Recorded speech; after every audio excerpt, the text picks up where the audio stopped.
დღეა გავაგრძელო საუბარი შესრულების კონდიქციის გამომრიცხავ გარემოებაზე, ანუ სამართლებრივ შემადგენლობაზე.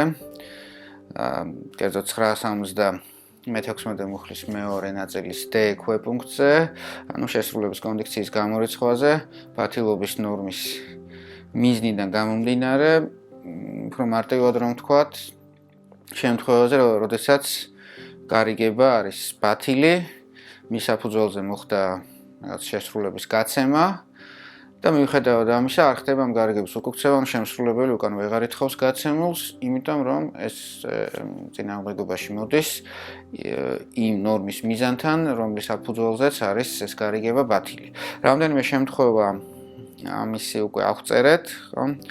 ესეთი კატეგორიებში კატეგორიებად რო დავუყოთ და ჩავსვათ სხვადასხვა ეს თქვა ვარიანტებში.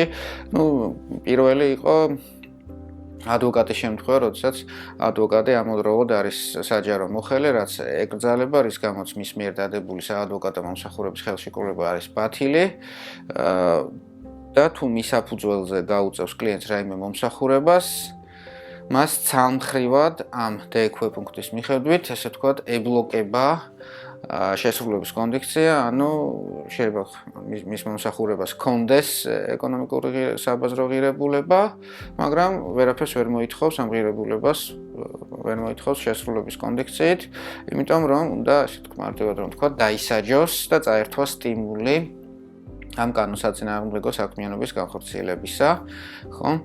ანუ ცალმხრივად ისჯება ადვოკატი, აქ ცალმხრივად იბლოკება ეს შესრულების კონდიქცია. კლიენტმა თუ გადაუხადა ფული, ხო, უკან მოითხოვს შესრულების კონდიქციით, იმიტომ რომ კლიენტი არ არის იმ ნორმის ადრესატი, ამ კრძალავი ნორმის ადრესატი, რომლის საფუძველზეც არის ბათილი გარიგება. ადვოკატს ეკრძალება იყოს ერთდროულად საჯარო მოხელე და თან საადვოკატო საქმიანობით დაკავებული, თუ მაინც აკეთებს ამას, ისჯება არა მარტო იმითი, რომ გარიგება უბათილდება, რასაც დადებს, არამედ ამავდროულად იმითიც, რომ რა მომსახურებასაც გაუწევს, ვერ მიიღებს შესრულების კონდიქციით, მის ღირებულებას უკან ვერ დაიბრუნებს და ხო. ანუ ეს არის ცალმხრივი დაბლოკვის შემთხვევა, ესე იგი D ქვეპუნქტი აქ ცალმხრივად ბლოკავს ერთი მხარის, დასასჯელი მხარის, ესე ვთქვათ, შესრულების კონდიქციას. იგივე კატეგორიაში და იგივე ვარიანტია, ეგრეთ წოდებული გამკვლეფის ესხის შემთხვევა, რომელიც ასევე ავწერეთ ერთ-ერთ წინა პოდკასტში. ამისგან განსხვავდება ეს არალეგალური შრომით საქმიანობის ფარგლებში დადებული გარიგების და განხორციელებული შესრულების შემთხვევა, ეგრეთ წოდებული შავი მუშის კაზუსი, ხო, შავი მუშა ოღონდ არა რა თქმა უნდა ყოველგვარი რასისტული კონოტაციის გარეშე, იმიტომ რომ გერმანული მის შესაბამისი სიტყვის თარგმანია, სადაც ეს კონოტაცია არ აქვს და არც ქართულში არაა განსხვავებით, ხო. სხვა ენებისგან, როგორც ვთქვათ, ინგლისურად black რაღაც labor, ხო გასაგებია, რასაც ნიშნავს და არ შეიძლება ამის გამოყენება სხვა რამის აღნიშნავს არალეგალს, არამედ იმას ვთქვათ, აფროამერიკელების მონური შრომის გამოყენება შესაბამის პერიოდში, მაგრამ ქართულში არ აქვს, ამიტომ ჯობია სიმოკლისთვის და ესე ვთქვათ, მარტივად ახმისთვის, არა შეიძლება ესე დამკვიდრდეს, შეიძლება ვერ დამკვიდრდეს, მაგრამ ნებისმიერ შემთხვევაში შინაარსი არის, რომ არალეგალურ შრომით საქმიანობის ფარგლებში ერთი პირი უწევს მეორეს მომსახურებას. აქ ვთქვით, რომ ორივეს ებლოკება შესრულების კონდიქცია. უფრო ზუსტად კი პირველი, ვინც გაუწევს მომსახურებას თუ გადაუხდის ფულს, ანუ შესრულებას, ვინც განახორციელებს პირველი, ის აგებს. ხო, თუ ეს არალეგალური, ეს ვთქვათ, შრომით იმით დასაქმებული გაუწევს მომსახურებას, ვერ მიიღებს ანაზღაურებას კონდიქციით და თავისთავად იგულისხმება ეს გარიგება ბათილია, მაგრამ თუ შემკვეთი გადაუხდის, ის ვეღარ დაიბრუნებს კონდიქციით. აქ სხვა ეს მეორე კატეგორია, როდესაც ესე ვთქვათ, მიაჩნიათ, რომ ჯობია ეს არ მარტო ბათილობა, არამედ ეს კონდიქციის დაბლოკვა ორივე კანონდამრღვევის, ესე ვთქვათ, თავზე ეკიდოს დამოკლეს מחვილივით და არცაც არაფერი არ ქონდეს გარანტირებული, არც შავმუშას და არც შემკვეთს. ხო? და ეს არის ესეთი, ესე ვთქვათ, ყველაზე ქმედითი პრევენცია და სანქცია, რომ თუ არაფერი არ აქვს გარანტირებული, მაშინ ყველაზე ნაკლები სურვილი აქვს, რომ ამ საქმემ დაკავდნენ, საიდანაც ვერც ერთი ვერ იქნება დარწმუნებული, რომ რამეს მიიღებს და რამეს გამორჩება, ესე ვთქვათ, ხო? ხო, ეს მეორე, ესე იგი, ტიპის შემთხვევებია, როდესაც ორივეს ებლოკება, რაც პრაქტიკაში ნიშნავს იმას, რომ რეალურად პირველი, ვინც შეასრულებს, ის ვერ დაიბრუნებს უკან და ამიტომ წააგებს. ესეთი რაღაცა, ხო? ну თუ ორივემ შეასრულა და ისქნა, მაშინ გასაგებია ორივეს დაბლოკილი აქვს და ესე ვთქვათ, მანდ ხა თუ ორივე ბედნიერია და ის არის, რა ქვია, ერთმანეთს მეტ პრეტენზიები არ აქვს, ეგ საერთოდ არც ეგეთი შემთხვევა არც მივა სასამართლომდე გასაგები მიზეზების გამო, ხომ? სამართალი არ არის ბედნიერი ხალხისთვის, სამართალი არის კონფლიქტის გადაწყვეტისთვის და ხო, თუ სასამართლომ მივიდა, ესე იგი ერთმა არ შეასრულა და მეორე ითხოვს უკან და ამ შემთხვევაში ესე იგი ორივეს პოზიცია, კონდიქციის მიერი პოზიცია, თუ ორივეს თქვა პოზიციების დაცვა კონდიქციით არის გამორიცხული და ის არის, რა ქვია. და ამის უკან დგას ის მოსაზრება, რომ ხო, ორივე დაშილი, ორივე უნდა შევაშინოთ ვამყოფოთ გაურკვევლობაში, რომ წაერთვათ სტიმული ამ ტიპის საქმიანობის მიმართ. ეხლა მინდა ვისაუბრო პირამიდის შემთხვევაზე, მაგრამ პირამიდამდე ერთი, ესე ვთქვათ, შუალედური კაზუსი მინდა განვიხილო, რომელიც ისევე წყდება, როგორც ეს შავი მუშის კაზუსი. ხო, უბრალოდ ტიპია, ასე ვთქვათ, კაზუს შემთხვევათა. და იგივეა საბოლოო ჯამში, როგორც ეს შავი მუშის შემთხვევა, ოდნავ განსხვავებით. ну, ყველაზე ესეთი მარტივი და თვალში მოსახვედრი თუ დასამახსოვრებელი მაგალითი შეიძლება იყოს სამეცნიერო ხარისხის ყიდვის შემთხვევა. ну, მოხსენებათ არსებობს ადამიანთა ტიპი, რომელსაც გაცილებით მეტი ამბიციები აქვს, ვიდრე დრო თუ უნარები თუ ნებისყოფა თუ სხვა რაღაც შეიძლება აკლდეს, რამაც შეიძლება უბიძგოს ამ ნაბიჯისკენ, რომ იყიდოს სამეცნიერო ხარისხი, რაღაც LLM-ი, დოქტორის ხარისხი და ასე შემდეგ, ხო? ну, ამას მთელი მსოფლიოს მასშტაბით აკეთებენ და პრაქტიცირებენ, არ მხოლოდ საქართველოში, რა თქმა უნდა. გერმანიაში ვიცნობდი კიდევაც ადამიანს, რომ ну ისევ საქართველოს უკავშირდება, ანუ საქართველოს ჩამოვიდა, არ იყო იურისტი სხვა და არც იმაში არ იყო აკადემიურ იმაში პრაქტიკაში, ეს თქვათ, პრაქტიკული სამუშაოთი იყო დაკავებული, მაგრამ რატომღაც უნდოდა, რომ ქონოდა დოქტორის ხარისხი, ჩამოვიდა წარმატებით საქართველოში, იყიდა და ანუ რეალური დოქტორი იყიდა, არა ჰონორის კაუზა და რა ვიცი, ქონდა ეს დოქტორის ხარისხი მიკრული თავისი ბიუროს კარებზე ბედნიერად. რაღაც პერიოდს წინ გერმანულ ენოვან სივრცეში, გერმანია, ავსტრია, შვეიცარიაში ესეთი მსავით იყო ეპიდემიასავით ამერიკული LLM-ის ყიდვა, ანუ რეალურად ფიქტიური ამერიკული უნივერსიტეტი, რომლის აღმოჩენაც კი არ გადამოწმება ძალიან რთული იყო, ესეთი ერქვა რაღაც სახელი, რაღაც პენსილვანიის, პრინც ალბერტის რაღაც კათოლიკური ისა. ხო, საიტიც ჰქონდა, ისწიდა და ნუ სინამდვილეში არაფერი არ არსებობდა, ან რაღაც არა აკრედიტირებული იყო, ან კიდე რაღაცა. რეალურად არსებობდა ამერიკაში მარტო საფოსტო ყუთი, სადაც აგზავნიდი ფულს. და იქიდან მოდიოდა ამერიკული LLM-ის ხარისხი. თავად ხარისხი, ნუ სიგელი თავისი მთელი რეკვიზიტურით, რაც ჭირდება და ნუ მე ეს გამჟღავნდა. და ზოგი შემთხვევა მიდიოდა სასამართლომდე. ეხლაც მინდა ვისაუბრო ერთ რეალურ შემთხვევაზე. ოღონდ LLM-ის ყიდვას არ ეხება, ეხება სადოქტორო ერთ-ერთმა გერმანელმა იყიდა დოქტორის ხარისხი და ნუ მე აღმოჩნდა, რომ ესე ვთქვათ, გავრცელდა, რომ ვთქვათ, ამადამ ფიქტიური თუ არაფიქტიური, მაგრამ რაღაც ამადამ ნიშნით და მახასიათებლებით დოქტორის ხარისხი არის ნაყიდი, არის რეალურად ყოველგვარი შესაბამისი სამეცნიერო, ვთქვათ, მიღწევის გარეშე მოპოვებული და ნუ აზრი აღარ ქონდა ამის გამოჩენა, რისთვისაც იყიდა, იმისთვის ვეღარ იყენებდა, პირიქით უნდა ისექნა, რა ქვია. გადაეგდო, რომ ვინმეს არ გაეგო, რომ ეს რამე ქონდა სახლში და მაგრამ ამაში გადაიხადა საკმაო ფული, რა ვიცი. გადაწყვეტილება ბაში არ ჩანს ზუსტად რამდენი ამ უნარჩი არ ჩანს რამდენი გადაიხადა ზუსტად, მაგრამ დავუშვით რაღაც 20,000 евро გადაიხადა. და ეხლა არ არის დიდად სასიამოვნო ფაქტი და რაღაც სასიამოვნო რამ, რაც შეიძლება შეგემთხვეს ამ ცხოვრებაში, რომ 20,000 გადაიხადო, ყველა სასიამოვნო არ არის ის, რომ 20,000 გადაიხადო არაფერში ქაღალდის ნაგლეში, რომელიც გადასაგდებია, ხო? და უჩივლა ამ ყალბი დოქტორის იმის რა ქვია ხარის სიგელის და ასე შემდეგ ყველაფრის ანთლიანი ამის გამკეთებელს უჩივლა და ეს ფული მოსთხოვა კონდიქციით უკან და მიაღწია კობლენცის უმაღლეს სამხარეო სასამართლომდე.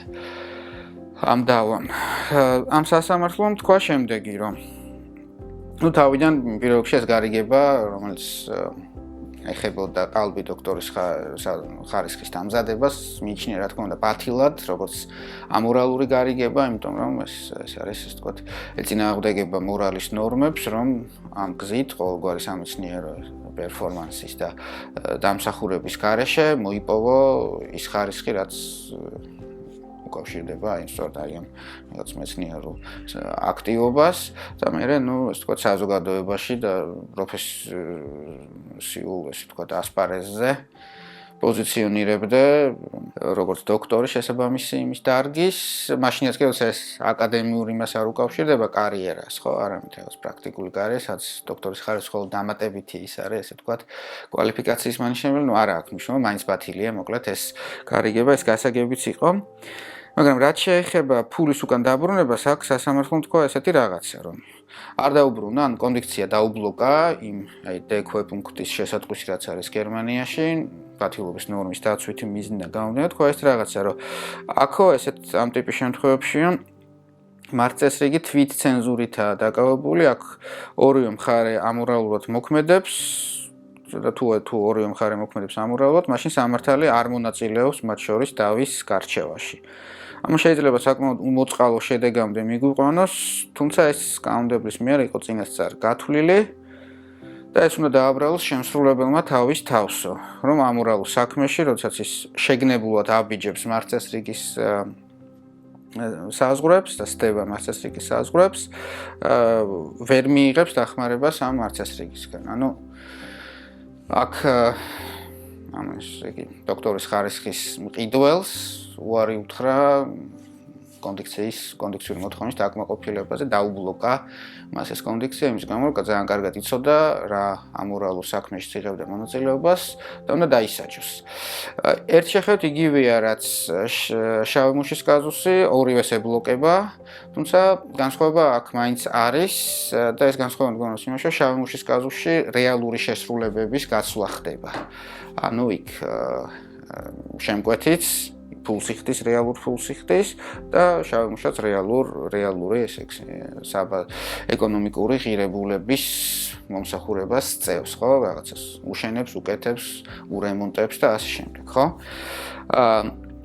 აქ ერთი მხარე საერთოდ არაფერს რეალურად ეს სიგელის დამზადება ეს არ არის, ამას სამოქალაქო ბრუნვაში ღირებულება არ აქვს, ხო? ის რაღაც, ღირებულება აქვს ფურცლის რაღაც 10 თეთრი ღირს, ხო?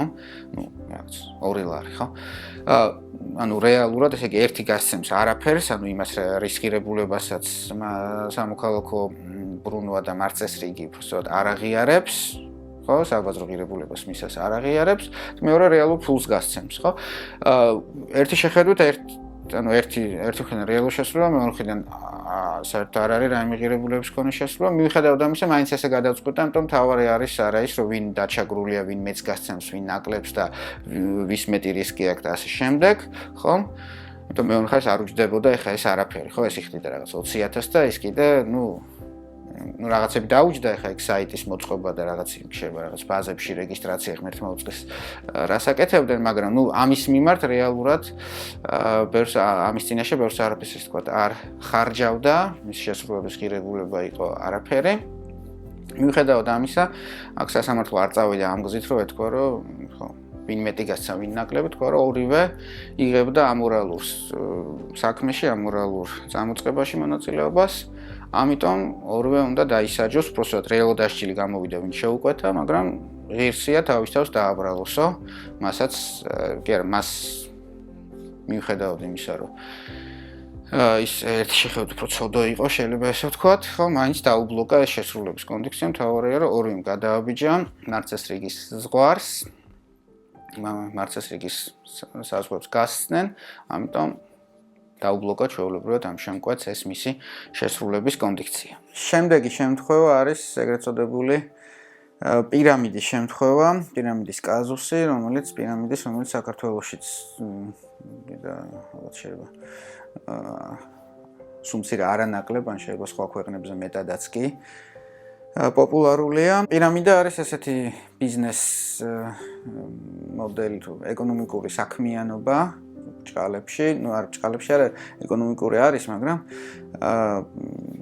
ხასიათდება იმით, რომ არაფრის წარმოება, არაფრის შექმნა და გაყიდვა არ ხდება, არამედ მონაწილეთა შემოსავლის წყარო არის ახალშემომატებული წევრებიდან ფულის მიღება, ანუ მათი ესე ვთქვათ შემონატანი, წინაწრე იღებს ახალშემომატებულ ფულთა წრისაგან ფულს და მეტი არაფერი არ ხდება.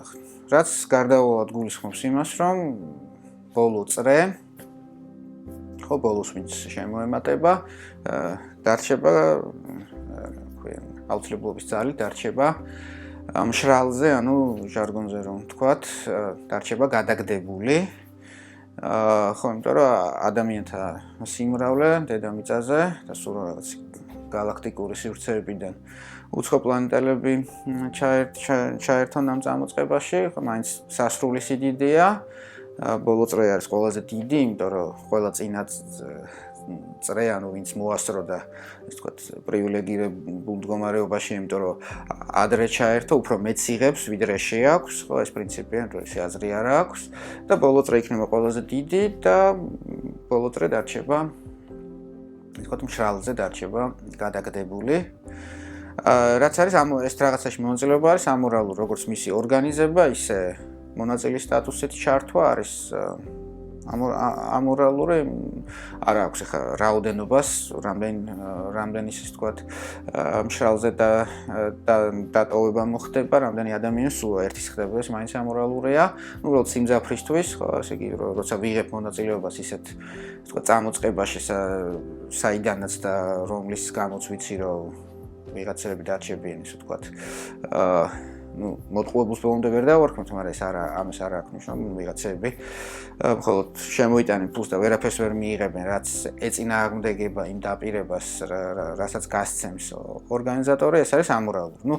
ორგანიზატორებს ჩვეულებრივ იჭერენ ხოლმე თაღლითობის გამო, მონაწილეს არ შეერაცხება სისხლის სამართლებრივი თაღლითობა, მაგრამ სამოქალაქო სამართლებრივად ამორალურია, ესე ვთქვათ, სხვისი გადაგდების ხარჯზე ფულის კეთება. ძალიან მარტივად რო აღწეროთ, ხო? მიუხედავად ამისა, ეს მთელ მსოფლიოში პოპულარულია, მათ შორის საქართველოშიც, ალბათ ყველას ყავს ახლობელი, ვინც იღებდა მონაწილეობას ეგრე Q-net-ში და აქტიურად ავრცელებდა ამის იმას. ბოლო დროის ყველაზე პოპულარული პირამიდა იყო ბოტასი, რა თქმა უნდა, რომელიც შენიღბული იყო 1000 რაღაცით, იქ რაღაც ჯანმრთელი ცხოვრების წესი, მაგრამ გასაგებია, რომ არავინ არ დადიოდა იმის გამო, რომ იქ რაღაც ჯანმრთელობა გაეუმჯობესებინა, არამედ ფული ეკეთებდნენ, ხო? ანუ რეალურად, მაგრამ სიარული რომ ფულს არ წერს, ეს ყველა მიცოდა. შესაბამისად, ფული შემოდიოდა იმით, რომ ვიღაცებს შემოქონდათ ვიღაცას, რომელიც თქვა დარჩენილიყო უფულოდ, ანუ დარჩენილიყო გადაგდებული.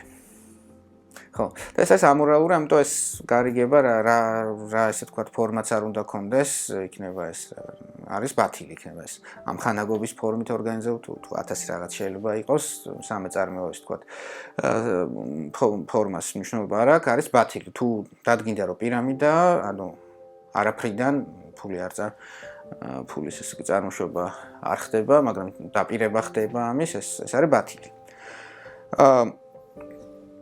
და მე ვინც ეს თქვათ ვერ მოასწრო და ვერ მიიღო ის რასაც გეგმავდა, ან საერთოდ ვერაფერი ვერ მიიღო, შეიძლება საქართველოში ეს არ ხდება, მაგრამ უცხოეთში ჩივიან ხოლმე, უჩივიან ორგანიზატორს და ითხოვენ მისგან ამ ფულის დაბრუნებას, რაც შეიტანეს იმ განზრახვი და იმედით, რომ გააორმაგებდნენ, გაათმაგებდნენ, ხო, ითხოვენ ამის და ანუ შენატანის დაბრუნებას როგორც შესრულების კონდიქციით. იდეაში აქაც იგივე უნდა მოხდეს, რაც წინა შემთხვევებში. ორივე შეერაცხება ამორალურობა, როგორც ორგანიზატორს, ისე მონაწილეს, ეხლა ის რომ მონაწილე ვერაცნობიერებდა პირამიდა იყო რა იყო, ეს სამართლისთვის, ესეთ რაღაც განზრახ ვერ გაცნობიერებას და განზრახ თვალის დახუჭვას სამართალი არ იცავს, ხო? თუ იცოდა ის რომ არაფრის წარმოება არ ხდებოდა, ხო, თუ იცოდა რომ ეს ფულის წყარო, ესე ვთქვათ, არაფერი არ იყო გარდა ახლად შემომატებული წევრების შემონატანებისა, შენატანებისა, ხო, მაშინ ესე კი მთავარი ეს ფაქტობრივი გარემოება იცოდა და ეს სამართლებრივად ამორალურია, კანონსაწინააღმდეგოა თუ რა არის, უმნიშვნელო მთავარია შეერაცხებოდა იმ ამორალურობის განმაპირობებელი ფაქტობრივი გარემოებების ცოდნა. ეს საკმარისია, რომ ამორალურობა, ესე ვთქვათ, უკვე სამართლებრივი კვალიფიკაციაა და ეგეც შეერაცხება, ანუ ორივე მხარე, მოკლედ ამორალურია, ანუ ორივე შეერაცხება ამორალურ როგორც ორგანიზატორს, ისე იმას, რა ქვია, მონაწილეს. ამიტომ წესით მონაწილესაც უნდა დაებლოკოს შესრულების კონდიქცია იმ ზემოთხსენებული პრინციპის მიხედვით, ხო? როგორც შავი მუხის შემთხვევაში და მით უფრო როგორც ამ სამეცნიერო ხარისხის კიდევ შემთხვევაში, სადაც პირდაპირ ეს თქვა გერმანულ სასამართლომ, რომ არ ვიცავთ მას, ვინც შეგნებულად გადააბიჯა მარცესრიგის საზღვრებსო. თუმცა აქ ეს არ მოხდა, ესეთ პრეცედენტულ შემთხვევაში, რომელიც განიხილა ესეთ გერმანიის უმაღლესმა ფედერალურმა სასამართლომ, დაუბრუნა მონაწილეს, არ დაუბლოკა შესრულების კონდიქცია და დაუბრუნა მის საფუძველზე პირამიდაში, პირამიდის ორგანიზატორებისათვის გადახდილი შენატანი. არგუმენტი იყო შემდეგი, რომ თუ არ დაუბრუნებთო, ხო? მაშინ თუ აწოდინება მონაწილეს, რომ რეალურად ვერ მიიღებს უკან შესრულების კონდიქციით ამ ბათილი მონაწილეობის გარიგების საფუძველზე გადახდილ შენატანსო, მაშინ სასამართლოში კი არ წავა და კი არ იცილობს, არამედ გააგრძელებს ამ საქმიანობას, ანუ შეეცდება, რომ ის იქნას, რა ქვია, გადმოიბიროს და დაარწმუნოს ხვები, რომ ჩაერთონ ამ პირამიდაში, ხო? შეეცდება ახალი წევრების მოზიდვასო და პირამიდა გაგრძელდებაო. და ბათილობის ნორმის მიზანი, რის გამოც ბათილია ეს პირამიდა, არის ის, რომ პირამიდა შეწყდეს საერთოდ, ისე ვთქვათ, სამმოვლოს პრევენცია მოხდეს და თუ დაიწყო პირამიდა, მალევე გაჩერდეს, ხო? და იმითი რომ თუ ესე ვთქვათ, თუ მონაწილეებს არ ექნებათ იმედი, რომ სამართლებრივი გზით, ანუ შესრულების კონდიქციით დაიბრუნებენ განხორციელულ შენატანებსო, ხო? მაშინ საერთოდ აღარ მიმართავენ სასამართლოს, არამედ წავლენ და გააგრძელებენ ამ ესე ვთქვათ, პირამიდაში მონაწილეობას და შესაბამის აქტივობას, ანუ ახალი წევრების გადმობირებას და დარწმუნებას და ჩართვას ამ არალეგალურ წამოწყებაშიო. ხო, ამიტომ ადგა და დაუკმაყოფილა ერთ-ერთ ესეთ პირამიდაში მონაწილე პირს შესრულების კონდიქცია მთელი ფული, რაც შეიტანა დაუბრუნა უკან. ერთი შეხედვით ეს მსჯელობა გერმანული სასამართლოსი ხომ არის, ხო, რაღაც საღი არის მაგაში, ხო, რომ ეფექტური პრევენცია და ზოგადად ეხლა ხო, ორგანიზატორი უფრო ესე ვთქვათ, მეც აშავებს შეგვიძლია ვთქვათ, ვიდრე მონაწილე. თუმცა მეორე მხრივ ეს მაინც გაუმართლებელი ჩანს ესე გადაწყვეტა ამ შემთხვევების პირველ რიგში, იმიტომ რომ აქ ამას ორი მხარე აქვს, ხო, რა თქმა უნდა, ეხლა კი ერთი შეხედვით მონაწილისთვის არის საკმაოდ ესე ვთქვათ სტიმული და ესე წახალისება, რომ დროულად გამოეთიშოს ამ საქმიანობას, რომ თუ იცის ყოველთვის მიმართავს სასამართლოს და რაც ჩადო დაიბრუნებს, მაშინ ხო ბოლომდე ესე ვთქვათ გულანთებული და გულმოდგინებით არ გააგრძელებს ამ არალეგალურ გზაზე და ამ არალეგალურ ესე ვთქვათ სქემის მიხედვით საქმიანობას, მაგრამ მეორე შეხედვით პირიქით, თუ მონაწილეს ეცოდინება, რომ ნებისმიერ დროს შეუძლია გამოეთიშოს და ყოველგვარი დანაკარგების გარეშე, მაშინ პირიქით ცდის ხოლმე ბედს რა, ანუ ჩაერთვება პირამიდაში, თუ გამოვიდა, თუ მოხვდა იმ პრივილეგირებულთა წრეში და ეს რაღაც შიდა იმაში, ხო, მაშინ ძალიან კაი, თუ არა და ფულს მაინც იბრუნებს. ან ბევრს მონაწილეობით ძალიან არ რისკავს, ხო, ეს უკვე საკმარისი არგუმენტი მგონია იმის, რომ გავაქარწყლოთ ამ გერმანულ სასამართლოს მიერ ეს თქვა აღიარებული გადაწყვეტის ესეთი რაღაც ზოგად სავალდებულობა და ეს რაღაც ურყევობა, რომ ეს უალტერნატივოა ეს შეულ. მაგრამ მეორე მთავარი არგუმენტი არის რაში, რომ ის თუ ვინმეც აშავებს, ხომ, ესე სამოქალაქო სამართალში, ესე პირდაპირ არ შემოდის როგორც ესეთი შეფასებითი კატეგორია და შეფასებითი მსჯელობა და კრიტერიუმი და უფრო სისხლის სამართლისთვის დამახასიათებელი ესეთი ის არის რა აწონ-დაწონვითი და შეფასებითი კატეგორია ვინმეც აშავებს, ვინ ნაკლებს, ხო? სხვა საქმე როცა ერთი საერთოდ არ აშავებს და მე მხოლოდ მეორე შეერაცხება კანონდარღვევა თუ ამორალურობა, აი ადვოკატის შემთხვევა, ხო? გასაგებია, რომ ადვოკატს ებლოკება შესრულების კონდიქცია, კლიენტს არა. იქ გასაგებია, მაგრამ თუ ორივე შეერაცხება ამორალურობა, რომ ერთს მეტი ამორალურობა შეერაცხება და მეორეს ნაკლები, ეს ამ გზით წასვლა და ამის ქცევა სახელმძღვანელო ხაზად კონკრეტული შემთხვევების გადაწყვეტისთვის ძალიან პრობლემური მგონია სამოქალაქო სამართალში. აი, მაგალითად, უფრო ასე ვთქვათ, ნათელი რო გავხადოთ ვშელო, მაგალითად, შეკვეთილი მკვლელობისას აღიარებულია, რომ თუ მკვლელს, დაქირავებულ მკვლელს გადაუხადე როგორც შემკვეთმა ფული, ხო? არ აქვს მნიშვნელობა, მე აასრულა თუ არა აასრულა დანაპირები, ამ ფულს კონდიქციით უკან ვერ ვიბრუნებ. იმიტომ რომ იმასაც შეერაცხება კანონდარღვევა და ამორალურობა, მეც შემერაცხება და ორივე ვისჯებით და ორივე, ესე ვთქვათ, ვართ სამართლის მიღმა და სამართალი არცეც არ გვიცავს. იმ გზით რო წავიდეთ, რაც პირამიდის შემთხვევაში გააკეთა გერმანულ სასამართლომ, მაშინ უნდა დავიწყოთ იმაზე მსჯელობა, რომ რომელი უფრო მეც აშავებს, რომელი უფრო ამორალურია. და მაშინ იდეა შეგვიძლია ვთქვათ, რომ თუ ეს დაქირავებული მკვლელი რეალური მკვლელია, ხო, არა მარტო თაღლითი, ვინც ფულებს აგროვებს და მე არავის არ კლავს, ხო? არამედ რეალური მკვლელია, ну დახოცილი ყავს არაერთი და ორი ადამიანი, მაშინ გასაგებია იმისგან უფრო მეტი ის უფრო ამორალურად იქცევა და იმისგან მე ხა ერთადერთხელ ის ვქენი, ხო, გადავწდი ამ სამართლის და მორალის საზღვრებს და ის კიდე აგერ რაღაც ათეულობით ადამიანი ყავს დახოცილი. მაშინ მოდი ის დავსაჯოთ და დავიბრუნო შესრულების კონდიქცია. ეს ხო ხა ეს სისხლის სამართალში ესეც ხდება, ხო, ერთი უფრო ვინც უფრო მეც აშავებს, ვინც უფრო საშიშია საზოგადოებისთვის, ვისი საზოგადოებისგან განრიდების, ესე ვთქვათ, ინტერესი და ის უფრო მეტად ისჯება, ხო? ამ შემთხვევაში თუ მან ხა 200 კაცი მოკლა და მე ერთი ისე გასაგებია ის მეც მიიღებს სასჯელის სახით ვიდრე მე.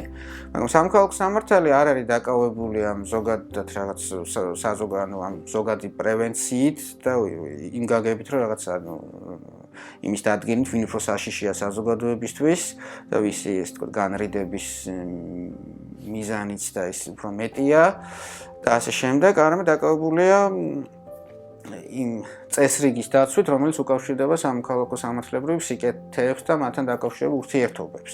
ამ შემთხვევაში ეს არის გარიგება, ხო, და გარიგების ფარგლებში ამორალურობა. და გარიგების კონტექსტში, ანუ მიღმა რო შევეშვათ, მე ვთქვათ, მიღმურ გარიგების მიღმა დარჩენილ გარემოებებს და პირამიდის ორგანიზატორი უფრო ცუდია და ბოროტი თუ მონაწილე. გარიგების ფარგლებში ორივეს ერთნაირი ამორალურობა შეერაცხება. ორივე მზად არის იმაზე, რომ სხვების ხარჯზე და სხვების ესე ვთქვათ გადაგდების ხარჯზე მიიღოს ფული. აქ ორივე ამორალურია. აქ თვითონ გარიგების პრიზმაში ერთი გარიგების პრიზმა ვერ დავწონთ იმას, რომელი უფრო მეც აშავებს. ორივე აშავებს თანაბრად. ხო?